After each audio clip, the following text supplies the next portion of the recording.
Boston, home to the Big Dig, one of the largest, most technically challenging and expensive public works projects in American history. When it's complete, it'll have cost nearly $15 billion, taken 20 years, and changed the face of one of America's oldest cities. It's a collection of mega projects. It's like a mega project. But the Big Dig is more than a giant construction project. This is a story of dogged determination and the sheer audacity to think the unthinkable. But the engineers will make mistakes. I can assure everybody that there is not a 3'9" gap in the Ted Williams Tunnel. They will narrowly avoid disaster. To this day, we still don't know exactly what happened. And they will go head-to-head with the local community. I don't want anything from you except what is due me, and that is 8 hours sleep a night. Boston lies on the east coast of America and is the capital city of the state of Massachusetts.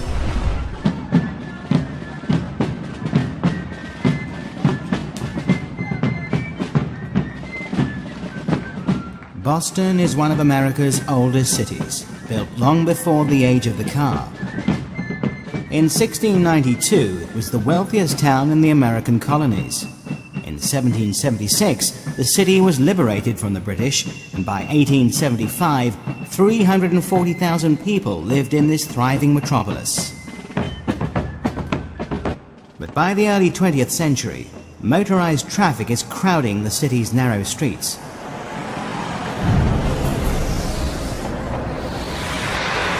By the 1950s, the car is strangling the city. A solution has to be found. Over the next decade, Boston is brutally redeveloped. A network of new roads is built through the heart of residential areas, displacing 20,000 people. The main feature of this so-called progress is an elevated 6-lane expressway that rips its way through the heart of Boston. A structure like that was considered to be a sexy thing. Cars are up in the sky, people are down on the ground. With the logic that you could drive into the city on this elevated expressway and you could drive off the ramps, park directly below it, and walk to your job. It effectively cuts the city in half, creating a dank, dark and dirty space beneath it, and it doesn't even solve the traffic problems. By the 1960s, this highway in the sky is carrying its design capacity of 75,000 vehicles a day. By the 1980s, 200,000 cars and trucks congest central Boston each day, and the artery is jammed up to 14 hours of every 24. 613 WBZ's traffic on the 3s with Steve Scalish and what's new now. Well, nothing new really. It's just miserable out there. In fact, this has been in continuous rush hours from the morning all the way through to now. It just hasn't let up. It's an unmitigated disaster, but help is at hand. Fred Salvucci, a graduate from MIT, works for the Boston Redevelopment Authority. He is vehemently anti-highways and is searching for a way to solve the problem. Over the coming months and years, Salvucci develops a plan to redesign the city's transportation network. The idea is to connect the airport with South Boston by digging a tunnel under the harbor and continuing that tunnel through to I-90, the interstate highway heading west. Also to remove the elevated roadway and tunnel directly underneath the downtown area, replacing the existing bridge over the Charles River with a new one. It is dubbed the Big Dig. In terms of its scale, the Big Dig is one of the largest civil engineering challenges ever undertaken in the US. In terms of its technical complexity, some say it's the equivalent of putting a man on the moon.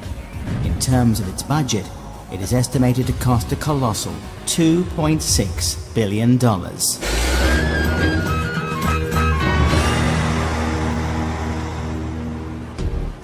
In 1975, Fred Salvucci becomes Secretary for Transportation for the state of Massachusetts. Motivated by a desire not to repeat the mistakes of the past, he begins to sell the idea of the Big Dig to the people of Boston. It does not have any negative impacts on the community, so we think this is a real win-win situation. Over the coming years, Salvucci and his disciples spread the word. Having secured public support, he travels to Washington for federal funding. But the idea is initially ridiculed. By the mid-80s, Salvucci is still fighting for funding. President Reagan repeatedly attempts to block the Big Dig. The bill's a textbook example of special interest pork barrel politics at work, and I have no choice but to veto it. Reagan vetoing this thing was outrageous. We were absolutely entitled. We are part of the United States of America. We had paid our taxes. We had a right to use federal funds to improve our city as other regions had done. But Salvucci, determined to see his project happen, doesn't give up the fight.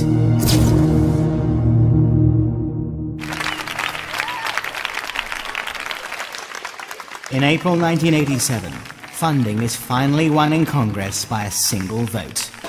Since its conception, the Big Dig has taken 16 years to gain federal funding. In a victory for perseverance. With funding secured, construction gets underway, and the real problems begin.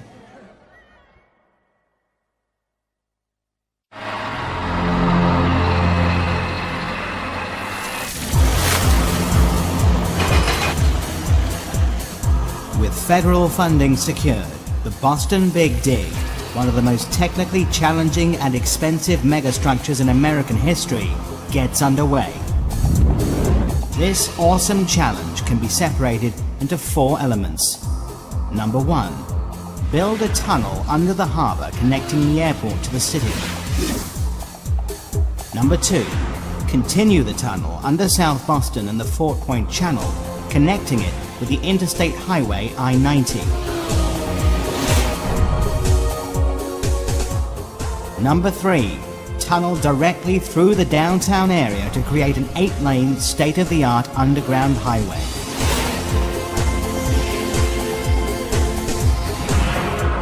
Finally, replace the existing crossing over the Charles River with the widest cable-stayed bridge in the world. After a decade on the drawing board, the estimated budget has more than doubled from its original $2.6 billion to $5.8 billion. But on December the 19th, 1991, the Big Dig breaks ground, tunneling across Boston Harbor. A super scoop, the world's largest marine excavator, digs a trench 3/4 of a mile long between Logan International Airport and the South Boston waterfront. 890,000 cubic yards of rock and mud, enough to fill a sports stadium twice, is removed from the harbor floor and unceremoniously dumped on an island in the harbor. Once complete, this enormous trench will house 12 steel tunnel sections. 400 miles and 5 states south in Baltimore, Maryland, the steel tunnel sections are being built. Each one weighs 33,000 tons, is 325 feet long, 40 feet high, and 80 feet wide. When complete, all 12 are floated up the coast to Boston. We were very, very expectant, like parents almost, waiting for the firstborn to arrive.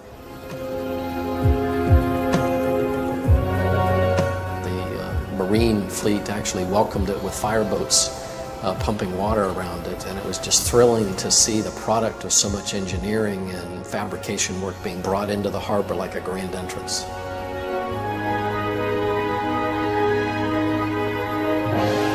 Once in South Boston, each steel tunnel component is docked at a shipping terminal and outfitted with 4 concrete reinforced lanes. 2 for eastbound traffic, 2 for westbound traffic. Once the work is complete, the sections are floated out into Boston Harbor by a massive barge until they lie exactly over the trench.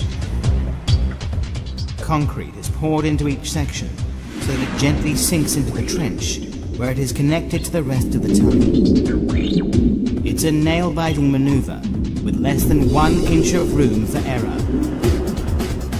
It went very predictably. The result of a job looking easy and going well is good planning. Every large job should be planned at least twice to make sure that you've covered all the bases. But they didn't cover all the bases. The tunnel is 3 feet 9 inches short.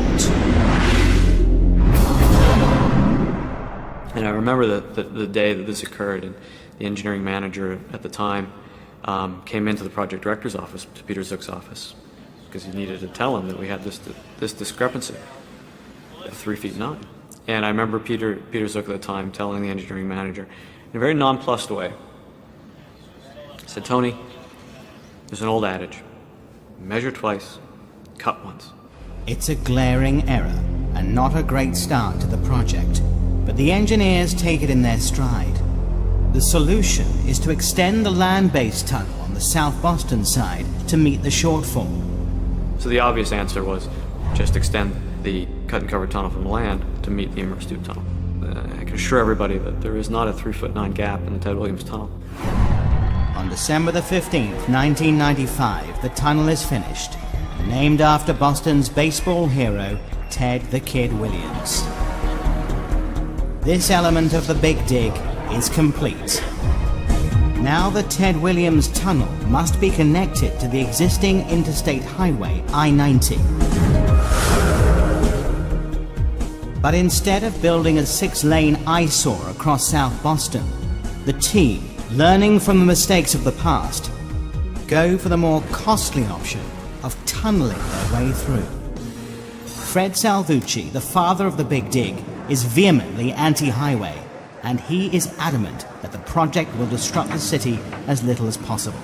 It was Fred Salvucci's passionate feeling that no residential property would be taken, no person would be dislodged from their home in order to build this project.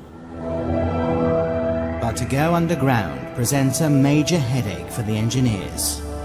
Lying directly in the path of the tunnel is the Fort Point Channel, a vast unused shipping basin, once the site of the Boston Tea Party. This is the stage in the build the team have been dreading.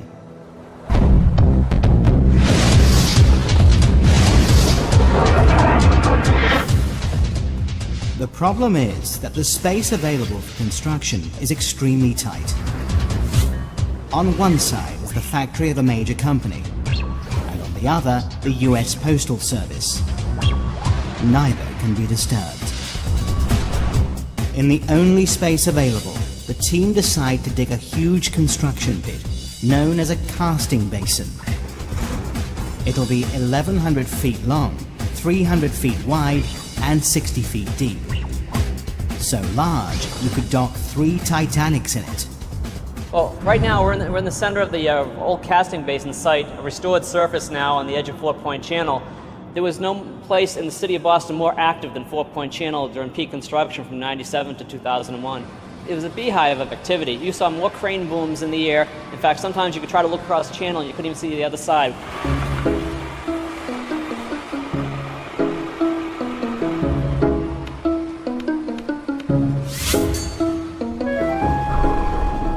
The end of the casting basin opens onto Fort Point Channel, but is sealed off by a temporary dam.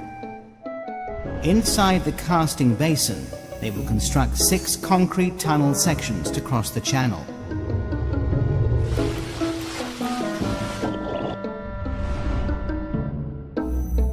Once built, the team will remove the temporary dam, flood the basin, and float the tunnel sections out into the Fort Point Channel and place them in position. It's as ambitious as it is costly. There's no alternative.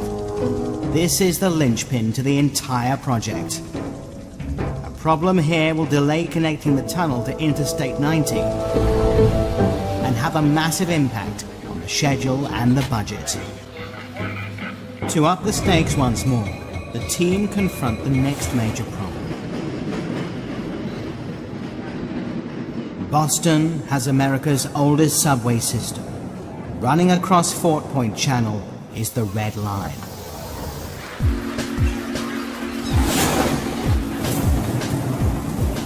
The Red Line is made up of two aging tunnels built during the First World War. They lie just 26 feet beneath the bottom of the channel. The Big Dig's tunnel has to go across the bottom of the channel, but over the Red Line.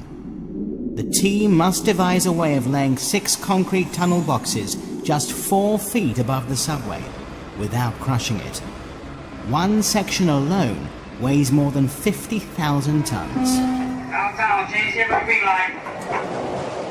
To add to the problem, the Red Line will continue to operate throughout the entire construction, carrying 218,000 commuters every day. A collapse in the subway walls would result in the death of thousands and the flooding of the whole of downtown Boston.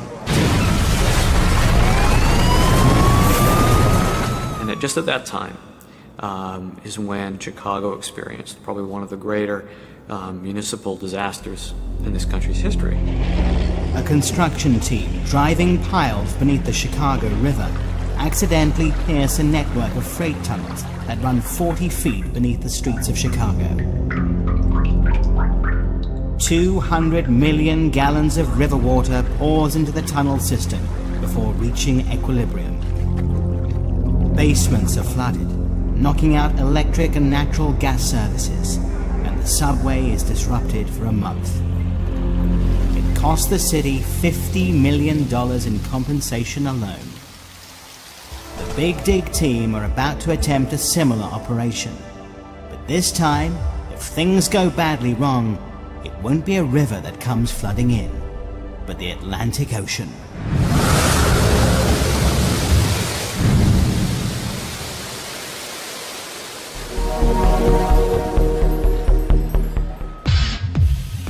With the Chicago disaster in mind, the team knows that what they're about to attempt is the most dangerous and difficult part of the entire build.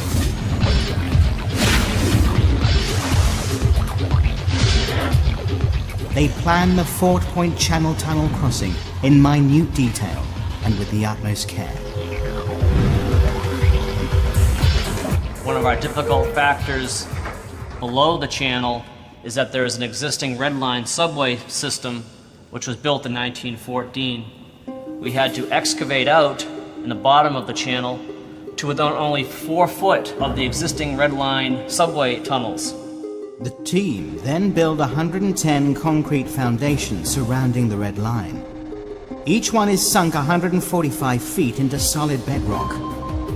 These will support the tunnel as it goes over the subway line.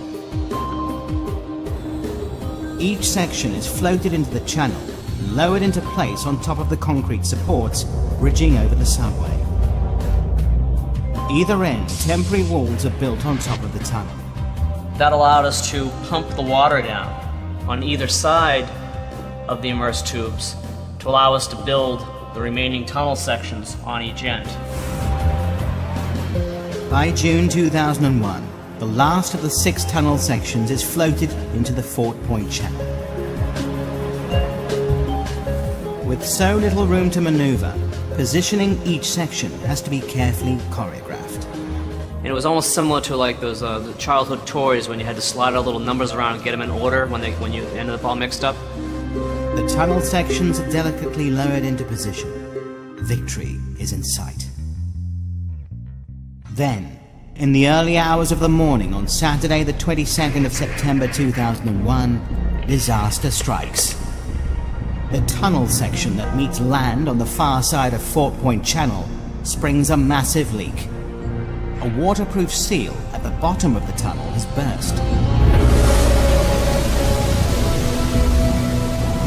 And 70,000 gallons of the Atlantic Ocean starts to pour in every minute. When we got here, it was like nothing I've ever expected. The amount of water we had coming in was demoralizing. It was incredible how much water we had coming in. I thought we could handle about anything that came at us, and Mother Nature kicked our butts. With one side of the immersed tunnel rapidly filling with water, it creates an imbalance of pressure.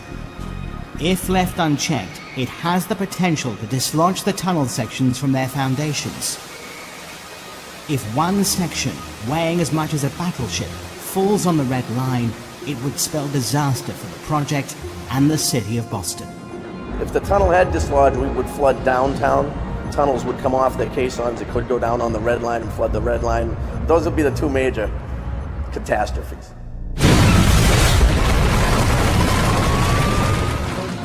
The team immediately mobilize. They have just minutes to come up with a solution. They decide to open the bulkhead doors between the tunnel sections to deliberately flood the entire tunnel and casting basin to equalize the pressure. It means ruining construction equipment, but there's little choice. And it works. The pressure is relieved, and the tunnel stays in place.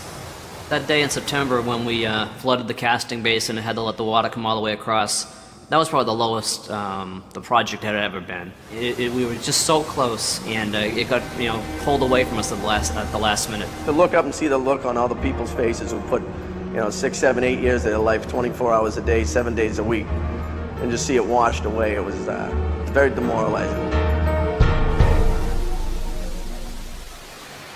Work doesn't get back into full swing for more than 3 months. It's a major setback that costs an estimated $10 million. But it could have been a lot worse. By mid-January 2002, work continues on the tunnel, but they're behind schedule. The estimated budget has increased to $14 billion, and the public's confidence in the project is waning. But the problems are not yet over, not by a long shot.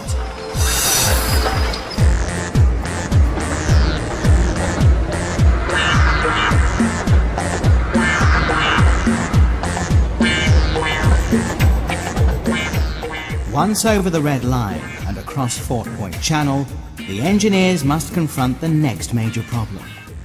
On the west side of the channel is a complex rail network for regional trains serving South Station. The team have to tunnel underneath these tracks without disturbing a single train. The problem is that at this point, the tunnel is only 15 feet below the surface, equivalent to the deep end of a swimming pool. To drive a vast concrete tunnel through the ground, this close to the rail tracks, could buckle the ground and dislodge them. Closing down the rail network is not an option. 150,000 commuters use South Station every day. The slightest disturbance could cause a major train derailment. To succeed, the team must be certain that the soil is strong enough to withstand the pressure. And there lies the next problem.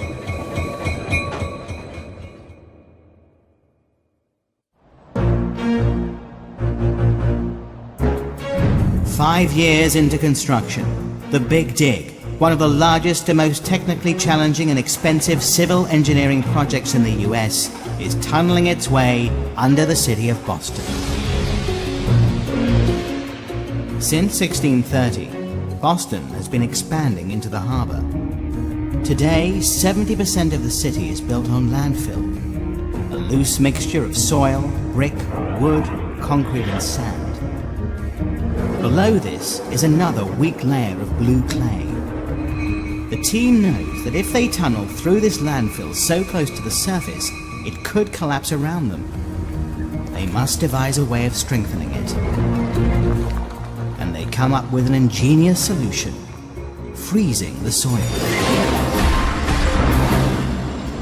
It was a whole potpourri of different types of soils in there. Nothing was uniform. There was no way to really solidify it, except for someone threw up the idea of, let's freeze it. Hundreds of thin pipes are threaded into the ground around the rail tracks up to a depth of 43 feet. Salt water, chilled to 32 degrees Fahrenheit, is then circulated through the pipes, gradually drawing heat out of the soil until it freezes solid. Once the soil is frozen, the team create a vast construction area known as a jacking pit. Inside it, they cast a concrete tunnel in sections. The construction team places the first tunnel section in position and begin tunneling their way into the frozen soil. Once the dirt is excavated, the tunnel section is inched forward into the void on giant hydraulic jacks. The technique known as tunnel jacking is desperately slow. An 8-hour shift moves a section just 3 feet. In some areas, we were only 15 foot below the surface of the track bed as we pushed this tunnel structure the size of a high school gymnasium underneath the tracks themselves. Throughout the entire process, 150,000 commuters pass overhead every day and know nothing of what is going on beneath them. It takes 15 months to jack the tunnel until it meets the Interstate 90. In January 2003, the connection is open to the public. Let's give them the round of applause that they deserve for building this project.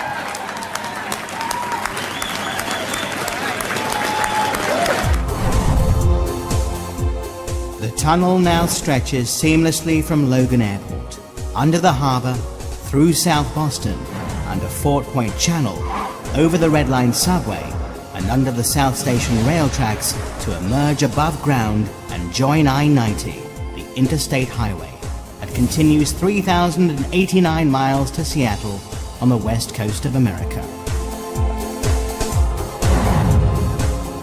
With the new connection, traffic heading for the airport from the south and west of the city no longer goes through the downtown area.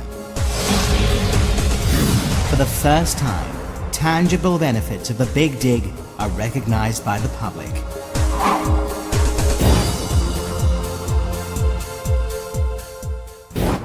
With the connection from the airport to Interstate 90 complete, the team turn their attention to replacing the congested elevated roadway that runs through the downtown area. The plan is to tear it down and replace it with an 8-lane tunnel highway under the city in the exact footprint of the raised artery. Road tunneling is nothing new. Traditionally, engineers use a method known as cut and cover. Cut a large trench in the earth and rock, build the tunnel floor and sides, and cover it on top. The problem is that the team cannot tear down the elevated roadway until they have built the tunnel. Closing the city down is obviously not an option. The ability to get traffic into the downtown area is what keeps Boston functioning. The team have to think outside the box.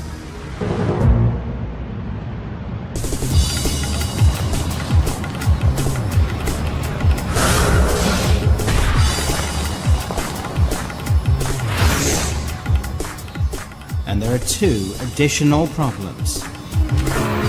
How do you tunnel through landfill without the foundations of high-rise buildings weakening or even collapsing? Another problem is the water table, which in Boston is so high, it'll be more of an underwater tunnel than an underground one. The team comes up with a plan. They will underpin the existing elevated highway, allowing the traffic to continue using it, while they tunnel directly underneath it. It sounds simple, but it isn't. The trick is using a thick liquid known as slurry that is half the density of concrete.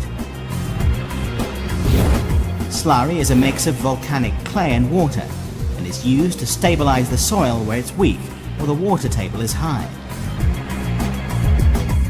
The team need to build a supporting wall that will take the weight of the entire elevated roadway. To do this, they dig a line of trenches. Each one is 10 feet wide, 3 feet thick, and excavated in some cases 140 feet down to bedrock. As the weak soil is removed, the cavity is filled with the slurry, which because of its density prevents the hole from collapsing. Then massive steel support beams are placed either end of the trench to reinforce it. Eventually, concrete is poured in and the slurry is pumped out. The concrete sets solid, and what is left is a reinforced concrete wall. Repeat this process hundreds of times either side of the elevated artery, and you have a 3-mile-long supporting wall that not only bears the weight of the entire roadway, but becomes the tunnel walls. There was a jacking system that would literally pick up, take on the weight of the existing byway. The weight then would be transferred to the new structure, and in the end, the new structure was now holding all the weight that the old structure used to hold. You cut away the legs, and nothing moves. This was done 68 times all the way through the downtown area for a 6-lane elevated highway. In total, the team jack up 552,000 tons of steel and concrete, more than 4 times the weight of London's Tower Bridge. Throughout the entire process, the heavy traffic above inches forward on the elevated roadway, none the wiser.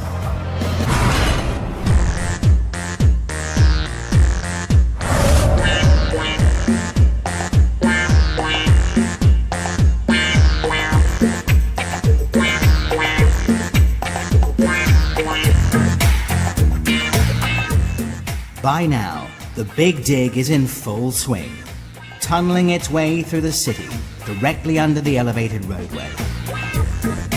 5,500 people are employed every day on the project, and payroll and production costs exceed $3 million a day. Construction crews work around the clock, 6 days a week. 5,000 hard hats are issued every working day, and 150 cranes punctuate the skyline. Tunneling through downtown Boston is like being on an archaeological dig. We would be 6 feet off of a building foundation over here, or maybe 10 feet off the corner of another building over there. It soon becomes clear where the city limits one's lay. We did run across seawalls and wharf pilings and foundations of all types. Occasionally you'd run into, say, porcelain and other materials in little bottles and things. The opportunity to dig through one of America's oldest cities sets the real archaeologists scrambling for their trowels. Now housed in the basement of an old police station are boxes of artifacts found in the landfill. Ellen Birkland is an archaeologist for the city and curator of the collection. This is actually a batter bowl. It's sort of the Tupperware, if you will, of the 16th, 17th, 18th century. Oh, this is sweet. This is sweet. This is a tankard, an ale tankard. It's a redware. This is a milk pan to cool milk down quickly. It has a large surface area. Something else that was common to every household in Boston, a chamber pot. They didn't have indoor plumbing back in the 1600s. We have a bone-handled knife, sweet little fork, and part of a metal knife. And of course, the cigarette butt of the 16, 17, 18, 1900s, tobacco pipes, and we find thousands of fragments of white ball clay smoking pipes. It was an opportunity that we'll never see again. We were able to go in and systematically look at an urban area and carefully excavate the past lives of those early Bostonians. Back in the present day, the Big Dig team is tunneling its way through the city. By now, modern Bostonians are complaining that the build is taking too long and costing too much. The original $2.6 billion estimated budget has increased 5-fold to an incredible $14.6 billion. And the locals have been living in the construction site for nearly a decade. One community affected is the North End, Boston's historic Italian quarter. This is now the Big Dig's front line, and local resident Nancy Caruso has led the fight to make sure the community gets a fair deal. You know, engineers are funny people.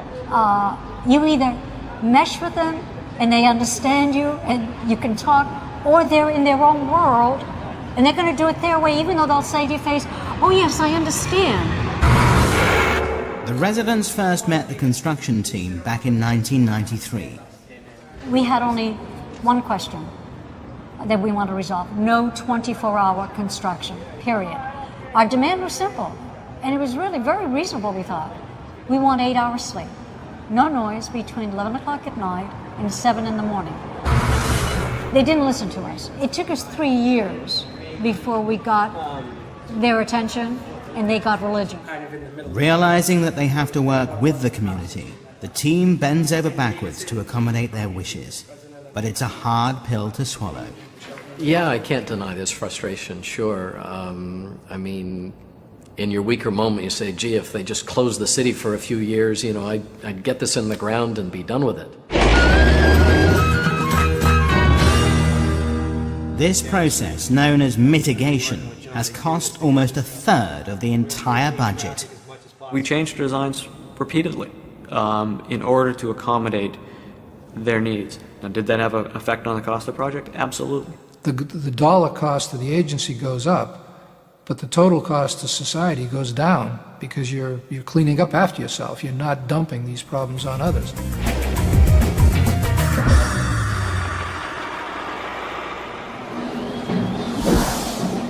In August 2002, as part of the mitigation process, the unfinished tunnel is open to 600,000 members of the public to walk through. It's the first time that the people of Boston can actually see what is being done under their city.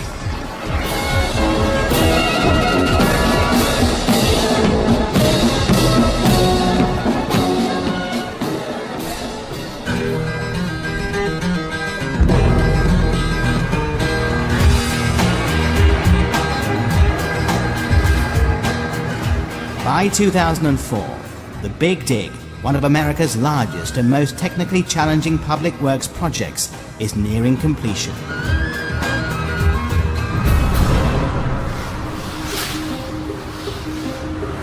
The 8-lane superhighway stretching under the city is now open to traffic, and it's being closely monitored 24 hours a day at the Operations Control Center. This state-of-the-art facility contains one of the most advanced electronic traffic monitoring systems in the world. Using more than 45,000 sensors and cameras, a team of 22 operators manage traffic, detect and respond to fires and accidents, maintain security and control ventilation, lighting and air quality throughout the entire system. From the moment you enter the tunnel to the minute you exit, they're watching.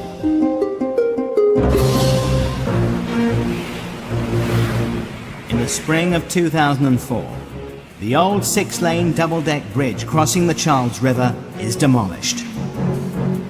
For a year, it has been overshadowed by a new neighbor.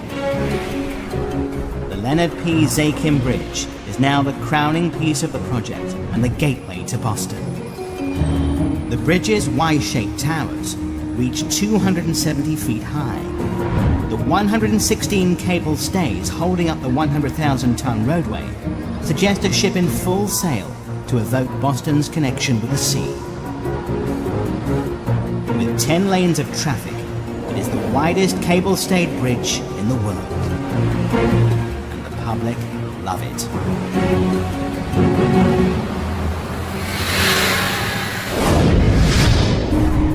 It's been over 17 years since the Big Dig was first funded, and the project is nearing completion. But in this final hour, the team discover a serious flaw in the construction.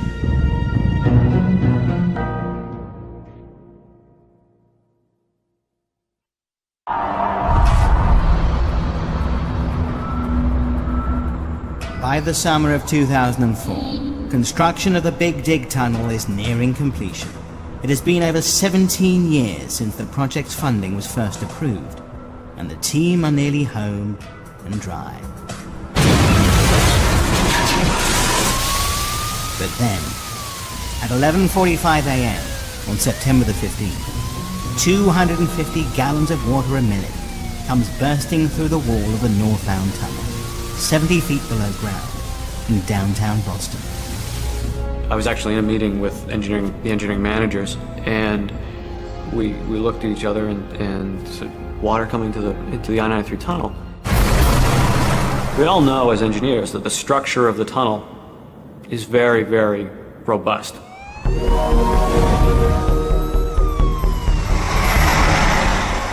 Two of the highway lanes are cordoned off, and traffic backs up for miles while the team of engineers investigate. Initially, they think it's a burst water main or a fire hydrant. And the immediate thought was, is there a utility breach somewhere at the surface? Because no one would have thought in their mind that this was actually a leak in the wall. It's soon realized that the billion-dollar tunnel has developed a serious flaw.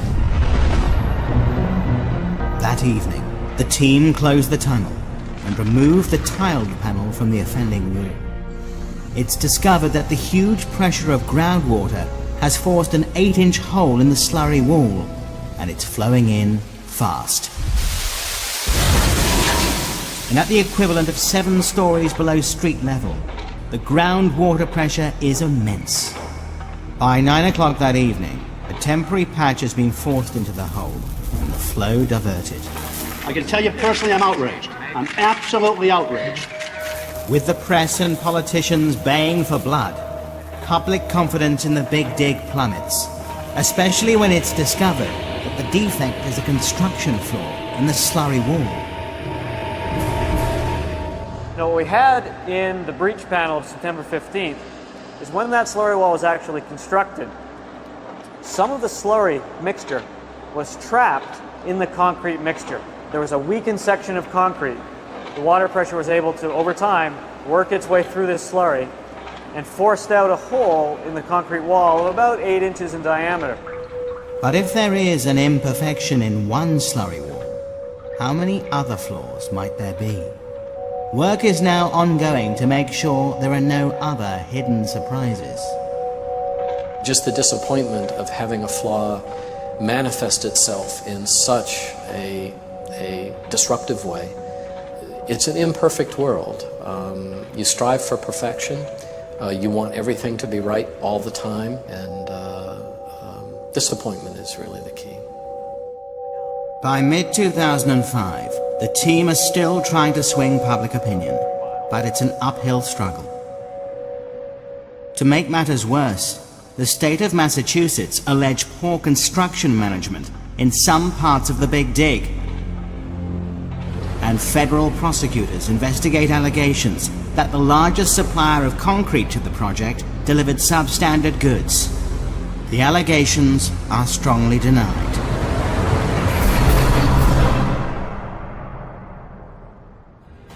With the tunnel now open to traffic, the team start tearing down the aging and dirty elevated expressway that has cast a shadow over the city since the 1950s. The effect is immediate. I thought to myself, my God, look at the light. It is so bright. I had to go back home to get my sunglasses. It was that bright. And the air smelled fresh and clean.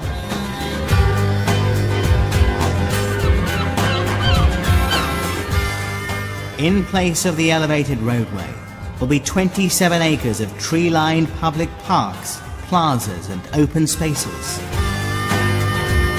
As a result, it's estimated that the city's carbon monoxide levels will drop by 12%.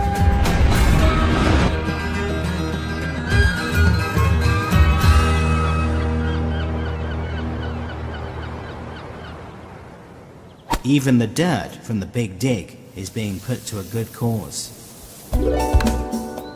This is Granite Links Golf Course in Quincy, just 8 miles south of Boston. Before the Big Dig, this was a disused landfill site. But over the last decade, 13 million tons of earth has been dumped here. That's up to 1,200 truckloads of dirt every day. Today, the 400-acre site has been landscaped into 2 semi-private professional golf courses.